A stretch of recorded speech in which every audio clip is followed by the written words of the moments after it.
The last of tonight's Asylum programmes now on BBC1, and the people in power face the nation.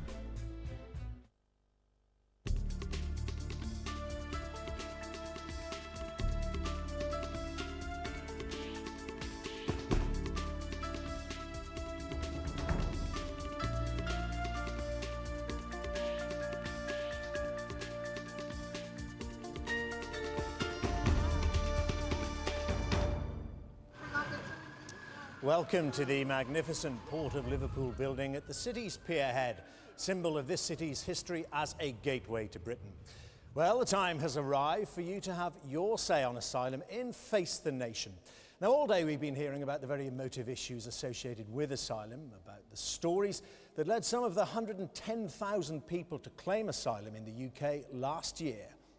If you were to return to Palestine, what would happen? I think I would be killed. Actually, I would be killed. That's why I'm here.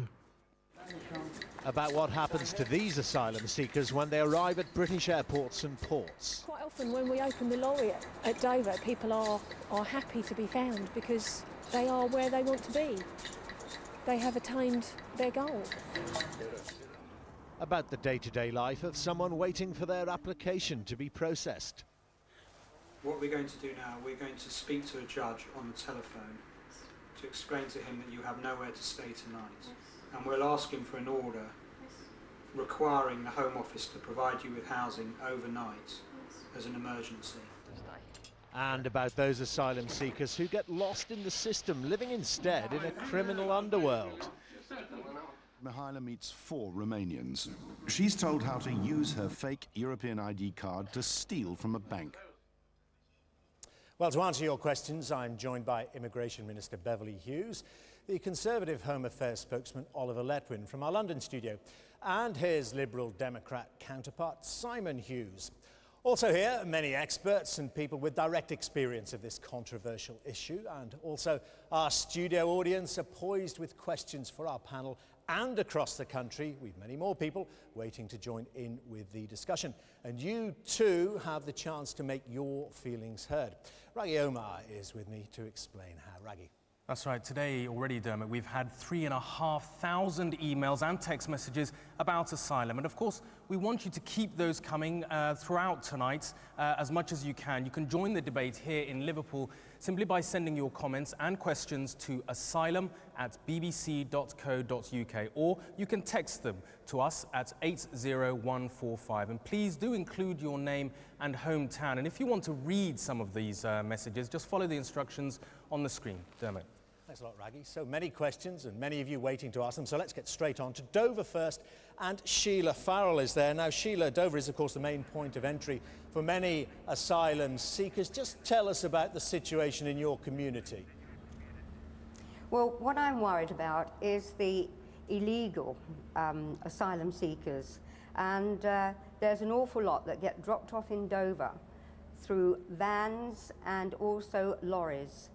And there's 7,000 vehicles that come into Dover every day, and I think there isn't enough security or checkouts in Calais.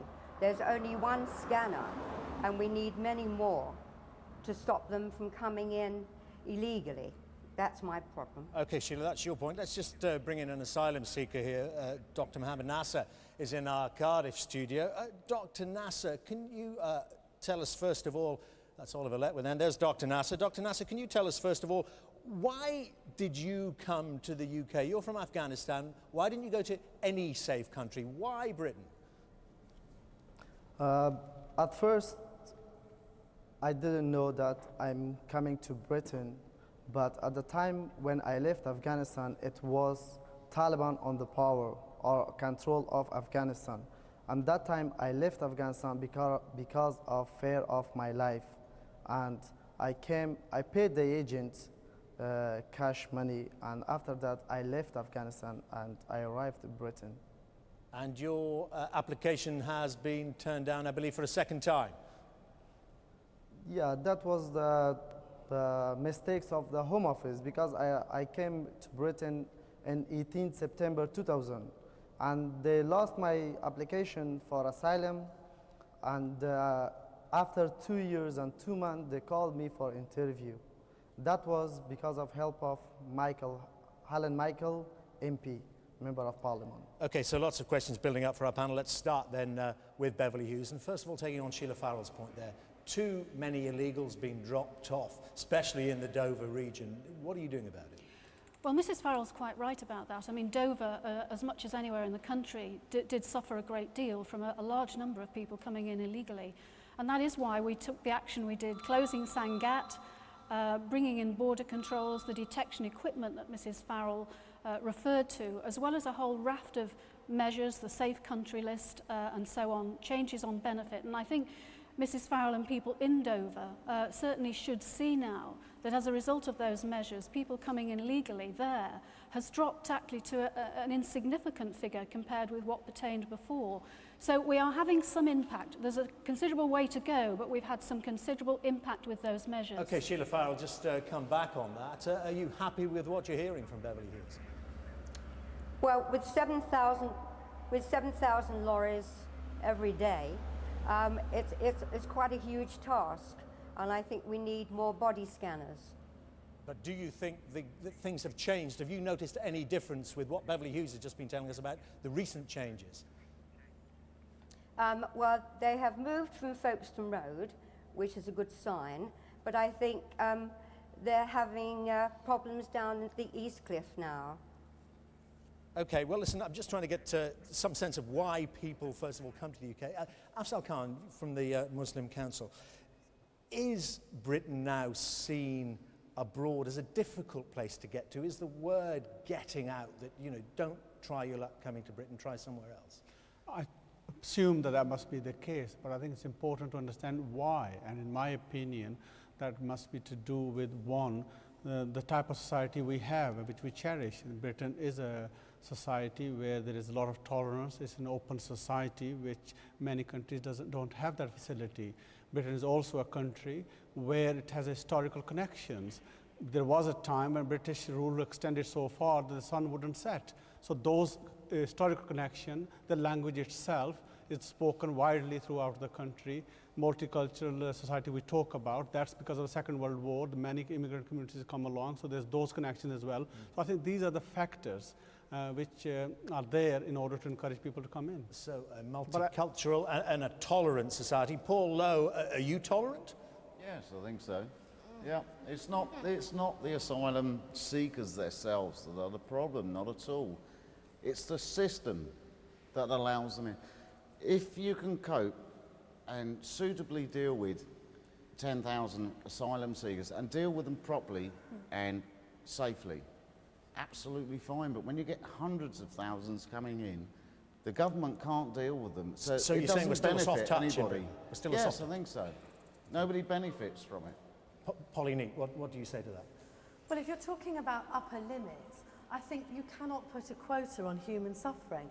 You have to make a distinction between immigration and asylum. I think if you want to talk about immigration and actually about our immigration needs in this country, which would mean that one of the only means of entering the country for many people actually is asylum, because our other immigration laws are so archaic. But I think if you're actually looking at some kind of upper limit, by definition, you're going to be imposing that limit on cases irrespective of the validity of the case.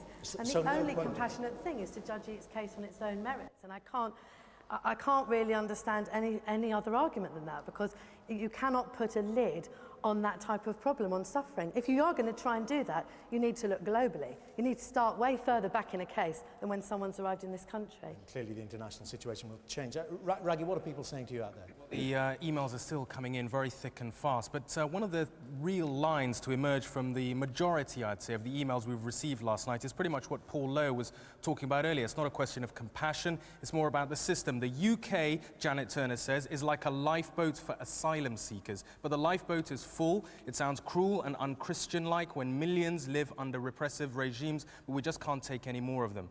Nick Warham echoes that in an email. He said, in a perfect world, we should open our doors to any needy soul, but in the real world, we have finite resources to cope. And Rich Solanki points out that as someone of from the ethnic minorities, he's worried about how a liberal asylum policy could be exploited. He said, why do so many people seek asylum in the UK? it's because we're a soft touch and it will play into the hands of the British National Party. Well, you talk about a liberal asylum policy there. We have Simon Hughes from the Liberal Democrats here. Is Britain seen as a soft touch? And would you have any quotas whatsoever, or say we have to react to the international situation, and in some years many more people will want to come to Britain to feel safe than in others? The answer to the first question is that it may be that part of the reputation is that it's easier to get in, but the main reasons are the reasons given by our friend from the Muslim Council. We've gone around the world, we ran a third of it is the Commonwealth, we proclaim our human rights standards, and English is one of the two major languages. It's not surprising. The World Service, the British Council goes out and says, Britain's a great place. And so people think, look, we'll be received well, that's why they come. And that's a good thing that we have such a good reputation.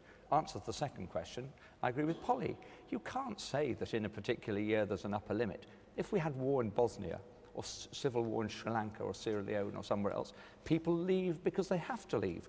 The issue is what happens when they come here, and the processing could be much better. The borders could be much better controlled, but that's not an asylum issue, that's a general management of people coming in and out of the country. Right, well, Sir Andrew Green, has he been too soft? He'd let anyone in? No, I wouldn't. Well, I think the fact is that the number of people coming to Europe, the proportion of asylum seekers who come to Europe, who come to Britain, has gone up from 5% 10 years ago to 29% last year. So we are perceived as a soft touch. But the real issue, I think what is really bringing people here, is that once they've got here, they have every chance of staying. They have an 87% chance of staying, whether or not they're granted asylum. So I think that is a major pull factor, and I think the government really needs to take firm measures to get a hold of that. Okay, well that raises the point about exactly what happens to people when they get in here, however many there are that are let in. And anyone claiming asylum in this country is actually forbidden from working until their application has been processed. But this can sometimes take more than 2 years. So how do people seeking refuge in this country get by in the meantime? Well, in Frontline Scotland today, Alphonse Francis, a trained engineer, spoke about his frustrations at not being able to work. He felt he had something to offer this country. Meanwhile, on Panorama, we saw earlier this evening how others make desperate attempts to get round the system. Claudia Murg, an undercover reporter, exposed the ease with which fake work documents can be obtained.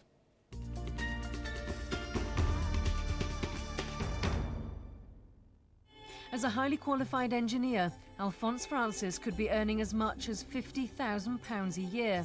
But while he waits for a decision on whether he can stay here, asylum rules ban Alphonse from taking a job.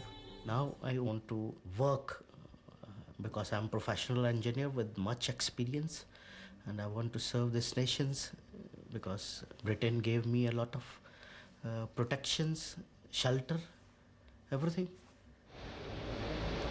Mihaela and her undercover team meet Claudia and some associates at a railway station to do a deal on the false papers.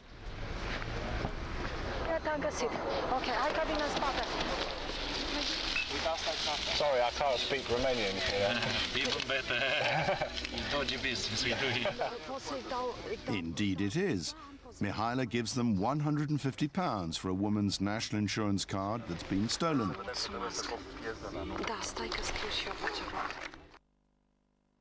Well, now Claudia joins me now live from Dover, where she made her second asylum application. Now, Claudia, what was your most revealing discovery, would you say, during the making of that programme? The two most revealing aspects during the making of this programme were first of all, the fact that despite the measures introduced by the government, the system is still based mainly on credibility rather than fact-checking. Throughout my many years of investigation before the Panorama and then during the Panorama, I met a small number of people who have faced direct and personal persecution, and they, of course, would be entitled to refugee status. But a vast number were people who confessed to me to misrepresenting their circumstances because they wanted to improve their economic circumstances. And of course, the right to a better life is a basic human right. The second aspect was actually how easy it is to become part of the furniture in Britain. Within days, the immigration system lost track of me. There was no proper monitoring system in place. And of course, I was drawn into the illegal world, and within days I was offered fake national insurance numbers, forged Home Office documents, false European ID cards, and of course I could then walk free wherever I wanted. As we saw, and John Ware, you were of course also involved in the programme. Obviously a huge burden on the immigration services. What does your investigation tell us about the way the system is working, handling people like Claudia? Well, I think that the big challenge for the government is Tony Blair's promise. He's promised to deliver half the number of applicants by September, I think. Now, if that doesn't happen, I think that that may well cause people to think about solutions sort of outside the present legal framework. And that really goes to an idea, a pretty radical idea, that the Conservative Party, amongst others, have been kicking around since earlier this year. They've been talking about the possibility of derogating from the 1951 Geneva Convention on the Status of Refugees and the European Convention on Human Rights. Now, to do this would be a very, very radical step indeed. It would cause, I suspect, the most enormous furore amongst refugee groups, human rights groups, no doubt the Liberal Democrats, and even the government have said they don't think it's really necessary at the moment. But the argument is that the way British judges at the moment are interpreting these two conventions in British law means that the applicants, A, can't be detained, and B, the whole system is strung out through a whole series of appeals, so that basically what happens is that people, the applicants themselves, the process goes on for months, years, they put down roots, and they sort of disappear off the radar screen. That's precisely what we want to discuss now with Catherine Henderson in Newcastle, who is an asylum lawyer. How does the asylum process work now, and has it changed over the last few months and years? It definitely has changed over the last few years. I've been practicing in asylum work for the last 12 years, and I've seen it move from the two extremes, from extremely lengthy delays under the previous government of anything up to 10 years, to the present time when decisions are in some cases being made too quickly. I can give you some examples of that. We had a client who we required information to substantiate what she said about attacks on her in her own country.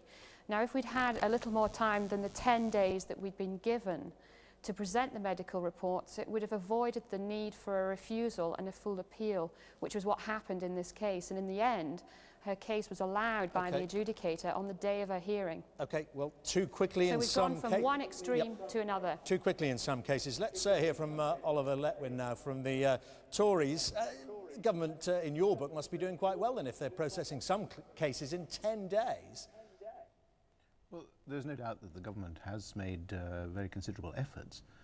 Unfortunately, as your Panorama programme and many other things that have been shown during the day have illustrated, the system is still broadly in chaos. And as Andrew Green was saying earlier in this programme, the fact is that the government has not managed to produce a system which leads to most people who are refused actually ever being removed. So is the and under those circumstances, is the system reformable, or would you scrap it altogether? I began a couple of years ago by hoping and believing that it could be reformed. I have to say I have become increasingly convinced that it needs to be changed radically. I don't believe that the government by a couple of years from now will have actually got the system under control, and I think it will still probably be possible to make exactly the same kind of Panorama programme 2 years from now, and I think that's very unsatisfactory. Well, let's get Beverly Hughes back on that. It's a mishmash, virtually irreformable, the system. There's certainly still a long way to go, but I mean, I have to say I think that's pretty ironic from my point of view, because I'm afraid Oliver and Simon here opposed all the measures that we've brought in recent legislation. They opposed the closing of Sangatte, they've opposed the joint border controls with France that we're bringing in, that have actually, in the first quarter of this year, reduced the intake, reduced the number of claims compared to the quarter last year by a third already. And we're certainly on target to meet the objective of reducing the claims by half in September. And I might say, you know, I don't share Oliver's pessimism. I think we are radically transforming the system, and generating public confidence in the asylum system is a fundamental prerequisite for us. It's fundamental for community relations in this country. It's fundamental to the whole question of immigration, which is a separate issue and which I hope we'll be able to talk about tonight. Well, Tony Saint, you've worked in the immigration service yourself. What do you say to Beverly Hughes about the kind of pressures they're putting on people who work in that service? And we've heard that word targets now twice this evening. I think the problem is that legislation has been, ad hoc legislation has been piled onto ad hoc legislation for too long. And I understand it. I mean, the Minister might be able to confirm. So I understand there's going to be another bill this year, further to the one there was last year. And I'd be interested to know what that's going to contain. It strikes me that there have been so many failed deterrents in this area. And that's causing people like the unaccompanied minors who were on television last week to fall into this situation where they're left here with effectively nothing because... OK, well, let's hear from Beverly Hughes. You keep chopping and changing. No, we don't. What we're doing is building progressively. The first legislation dealt with some of the really serious problems in London and the South East in dispersal. The recent legislation started to tackle some of the obvious misuse and abuse in the asylum system.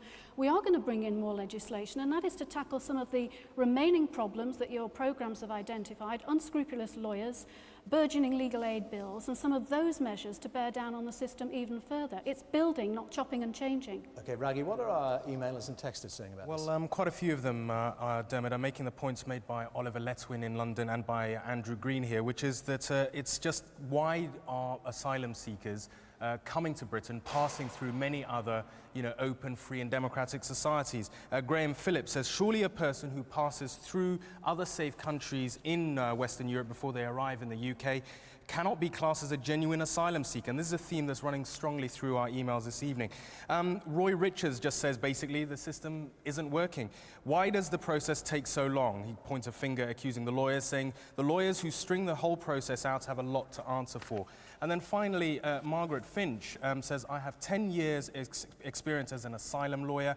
I think there is a culture of disbelief, saying that the asylum process is basically loaded against the asylum seeker. There's a culture of disbelief, which means the British courts deny asylum seekers a place of safety. OK, well, Oliver Letwin, to counter this culture of disbelief, you've got plans, the Tories have got plans to have an absolute limit of 20,000 asylum seekers allowed in any year, irrespective of international circumstances. How would that work?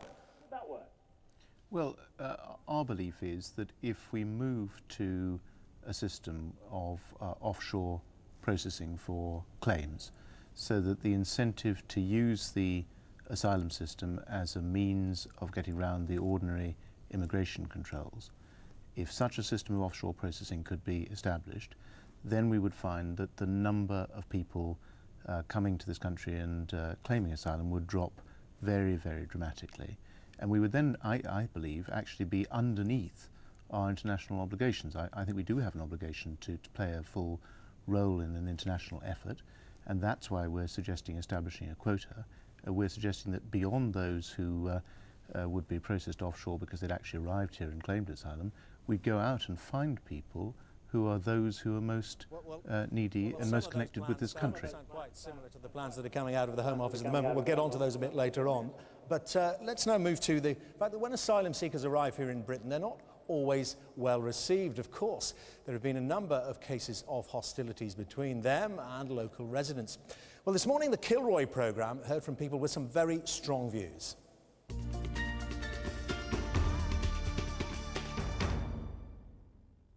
I know for a fact from a neighbour of mine, some of the asylum seekers have paid £2,000, £3,000, £4,000, £5,000 to come over here. Where did they get their money from in the beginning? Their own life savings to try and make a better life for their family. 15% of them, fair enough. They've got a right to be here.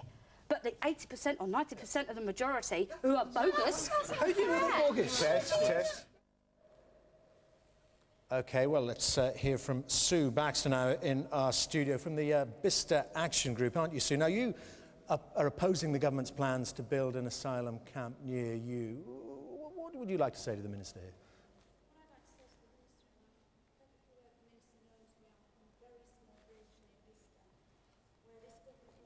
To build an asylum centre, an accommodation centre for 750 people. At the public inquiry that was held into this issue, the supposed national need and urgency was so great that it precluded any sort of consultation without what I believe are the three areas of people who should have been consulted. That is, people who are already settled here as asylum seekers and will know what the problems have been. Agencies such as the Refugee Council, who have worked for decades with those issues, and the representatives of those local communities who know what those communities could cope with. Okay, well, can I just well, let's just hear from Beverly Hughes on that, the issue of camps. We've heard a lot of them, offshore camps, camps in the British countryside. You seem obsessed by camps. No, we're not obsessed by camps, but we are obsessed by making sure we have a system in which we can keep in contact with people one way or another, either through detention or through accommodation centres much more effectively. I don't accept, Sue, that there was no consultation. That consultation is still continuing through the planning inquiry. But you know, people rightly want and expect us to continue to improve this system. And that means trialling some of the methods used in other countries. Accommodation centres are one. There are many asylum seekers here in Liverpool, in other places, and we can't say to any particular place in the country, I'm sorry, yeah, it's okay, you needn't have any asylum But you would accept that it does have the potential to cause tensions in communities. That's one of the reasons we're so concerned about the issue. We're going to go to Cardiff now and hear from Zahid Noor from the Welsh Refugee Council, and of course many problems in Wrexham recently. What do you put them down to?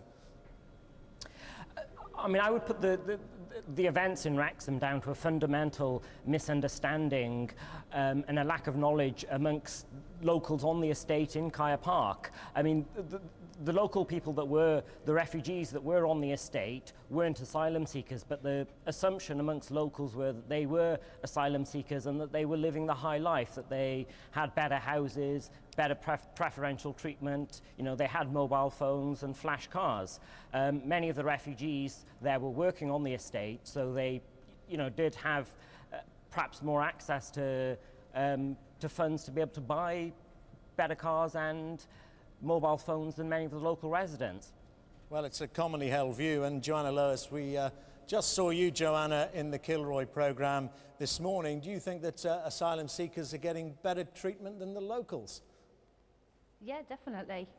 I just feel sorry for the old people and for the children who are waiting ages to like go into hospital or things like that, and they're getting better treatment because where I live, there's a cafe firm in Wimbledon that actually bring people from Wales and all over the country to go to Charing Cross Hospital to have special treatment.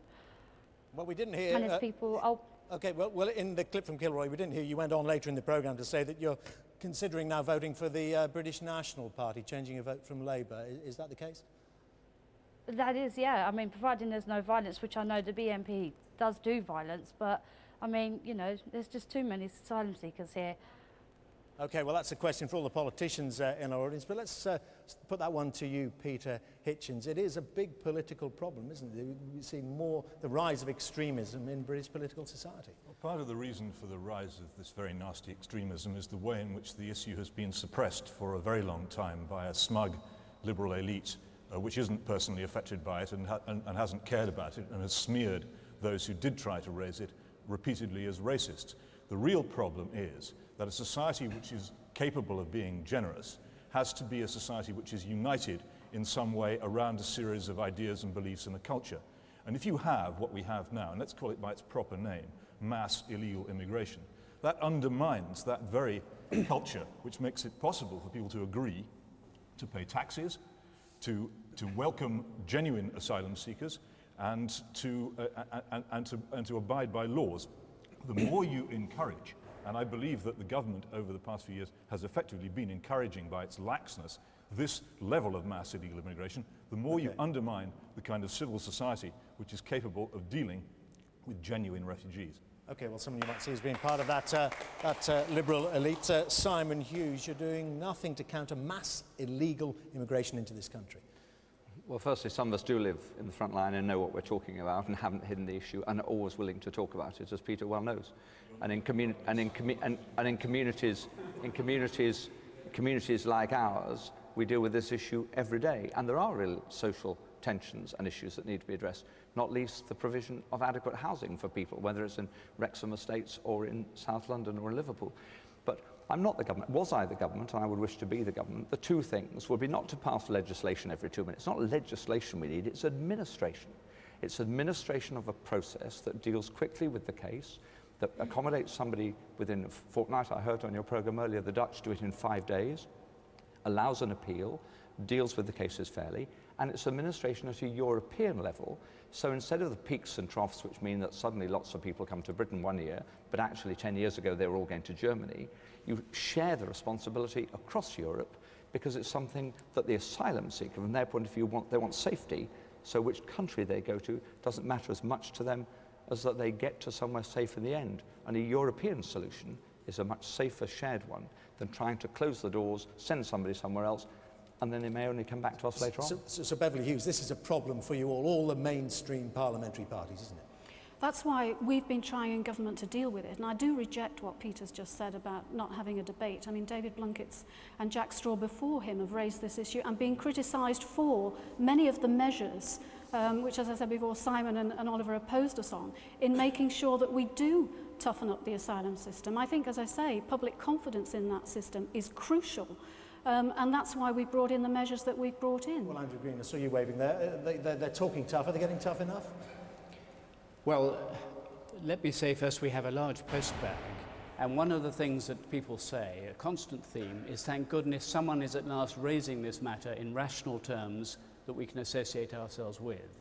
And I think there's a real risk that people are going to feel that immigration and asylum is not under control, and this is what is undermining confidence in the system and doing great damage, I think, to community relations. Okay, well, let's try and start pulling some of these strands and threads together, because as we approach the close of this debate, now's the time to ask, how can we solve this seemingly intractable problem, as we've heard this evening? The very term asylum seeker seems to have become virtually a term of abuse in some quarters, with views on both sides now very deeply entrenched, as we've heard.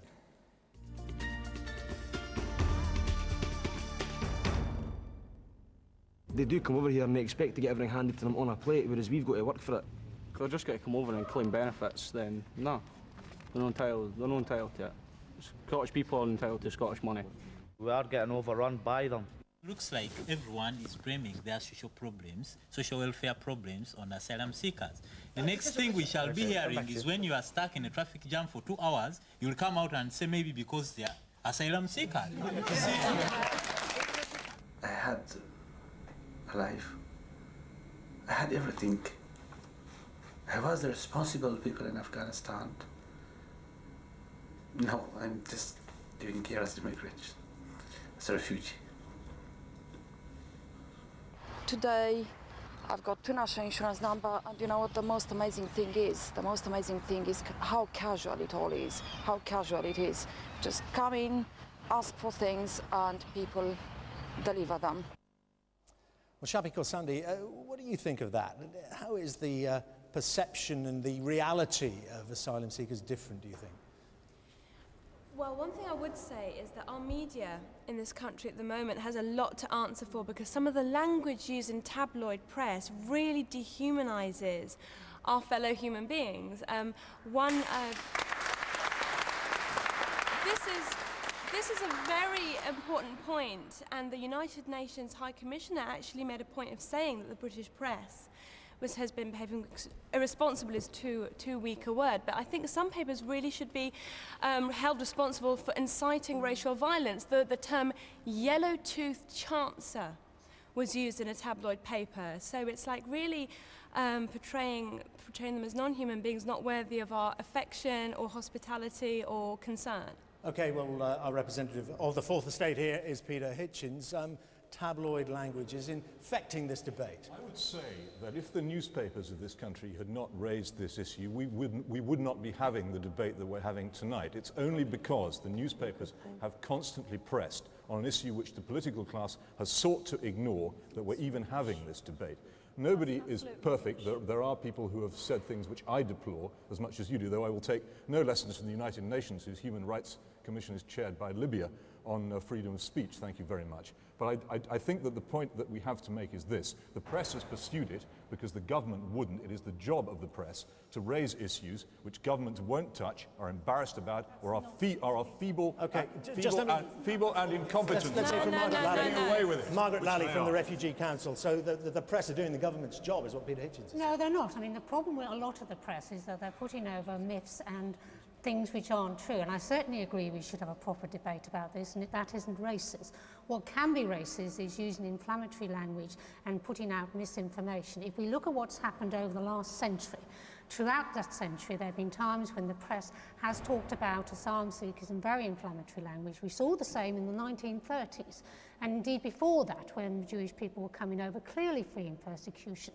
It was the British press which was quite often opposed them coming over here. But one of the things we haven't talked about in terms of the numbers is if we did actually go to a quota system and actually fairly shared around refugees and asylum seekers in the world, Britain would actually have to take a lot more than they're taking now. A lot of issues you would say one thing, the most inflammatory language which is used is the false use of the words asylum seekers to describe people who are in fact illegal immigrants. Okay, it's you polluting made the point. the whole Let's just join. Margaret Lally there was talking about the waves of immigration we've seen over the years. Let's go to London. Nigel Scott is there, who works for Student Action for Refugees. Mr. Scott, would you say we're miseducated and misinformed in this country, and partly it's because of the press and media perceptions? I think it is. I think there are a lot of myths around refugees that facts aren't put out in a truthful way. People prefer headlines, people read headlines, and newspapers prefer to talk in those sort of headlines. We've been bringing refugees into this country over thousands of years, from the Romans right up to the Windrush times. Asylum seekers, refugees have come into this country and added to our culture, improved the country, and made it what it is today. They're coming here because they see Britain as a fair, a just and honest country, and that's the reason they want to be here, to add to our society and to build on what we have. We are a multicultural society. The refugees that come here want to add to that and want to be in a country which is free and fair and honest for them.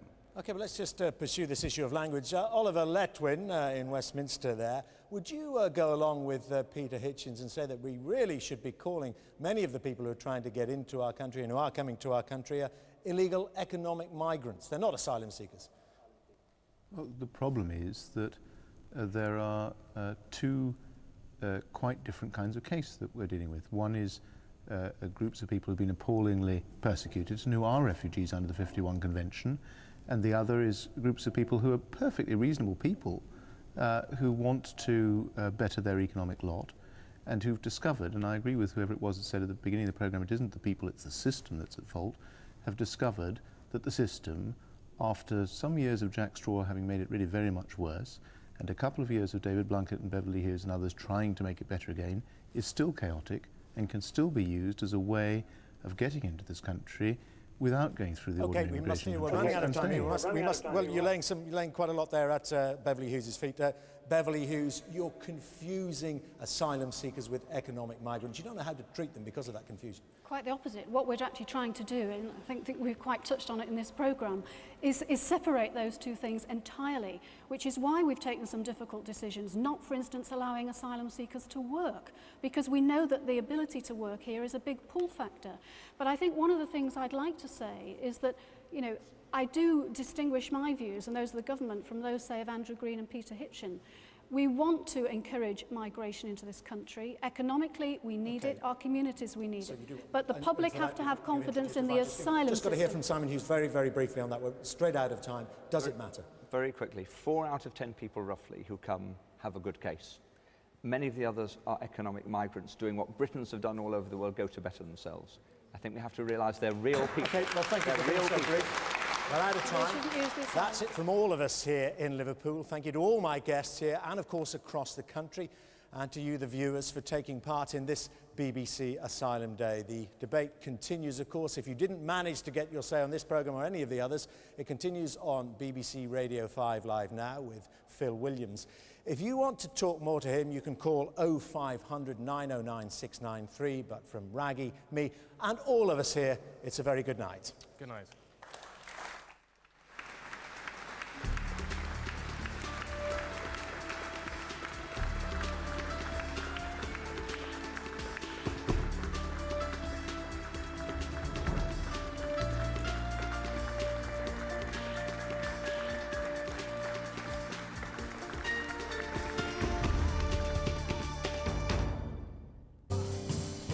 He was Van Gogh's best friend until he drove him insane. He was a... crucial negotiations to end the Heathrow dispute. BA officials remained locked in talks with union leaders at ACAS. Shooting at City Hall, an anti-violence campaigner is gunned down in New York. Gone for good. President Bush says the killing of Saddam's sons is the end of his regime. But rebel forces promise revenge as 2 more American soldiers are shot dead. And safe at last, the potholer trapped for 24 hours in a flooded cave.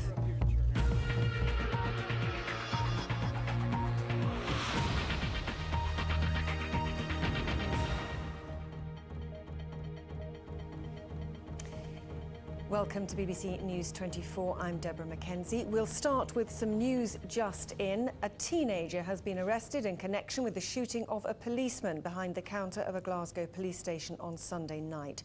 PC John Cunningham, who's 53, is now in a stable condition in Glasgow Royal Infirmary after being taken off the danger list following the attack. The 19-year-old male suspect, who is local to the east end of the city, was detained shortly after 11 o'clock at night, barely an hour after police issued an arrest warrant. More news as we get it, obviously. Now, urgent talks are taking place tonight between British Airways managers and union leaders to try to sort out the dispute involving check-in staff. Hundreds of British Airways flights from Heathrow and Gatwick could be severely disrupted next month at the height of the holiday.